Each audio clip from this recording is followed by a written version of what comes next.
Good morning student. ये आपकी नई आनंदी हिंदी की क्लास 3 की बुक है। आज हम आपका फर्स्ट चैप्टर स्टार्ट करने जा रहे हैं। एक बूंद। देखिए यहाँ पे बूंद, जो इसके बारे में आज हम बताएंगे। एक बूंद है ना, ये इसी के बारे में बताएंगे। ये जो पूरी पोयम है ये एक बूंद पर के ऊपर है।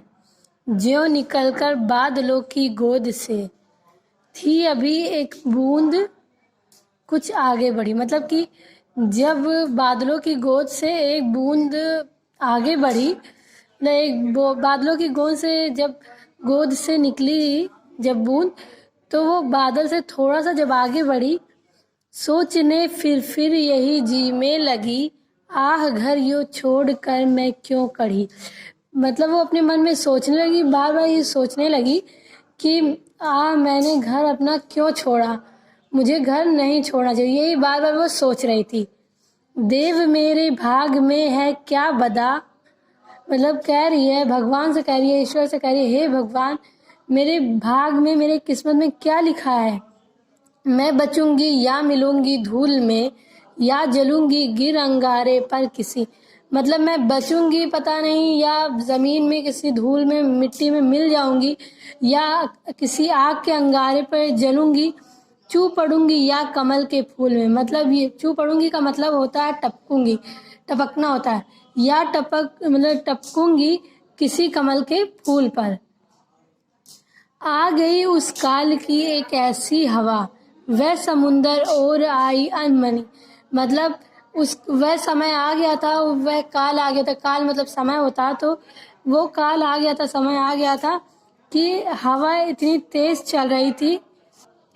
हवा के बहाव से वो समुद्र की ओर चली आई। एक सुंदर सीप का मुंह था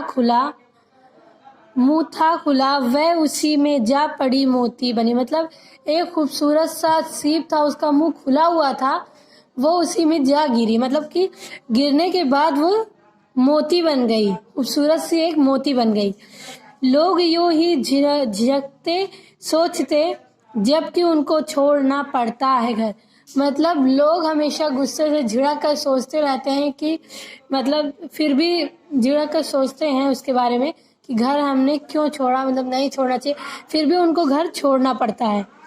किंतु घर का छोड़ना अक्सर उन्हें बूंद लो कुछ और ही देता है कर। मतलब उनको घर का छोड़ना हमेशा याद आता है कि हमने घर क्यों छोड़ा, लेकिन बूंद कुछ और ही सोच रही थी और उसके साथ कुछ और ही हुआ।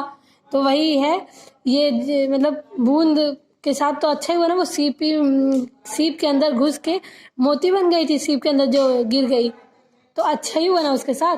तो ऐसे ही इंसान को अपना, मतलब उच्च शिक्षा प्राप्त करने के लिए, अच्छा भविष्य प्राप्त करने के लिए घर को छोड़ना ही पड़ता है। तो ये जो स्टोरी थी, मतलब ये पोयम थी, कविता थी, ये एक बूंद के ऊपर थी, जो यहाँ पे आप लोगों को दिख रही है। इसी के, मतलब एक बूंद के ऊपर है ये कविता। आप इसको अच्छे से रीडिंग करिए, लर्न करिए, समझिए इसको कि हमने क्या पढ़ाया, क्या है, मतलब क्या किसके बारे में बता रहे हैं हम। अच्छे से इसको रिपीट करिए, रीडिंग करिए। Thank you.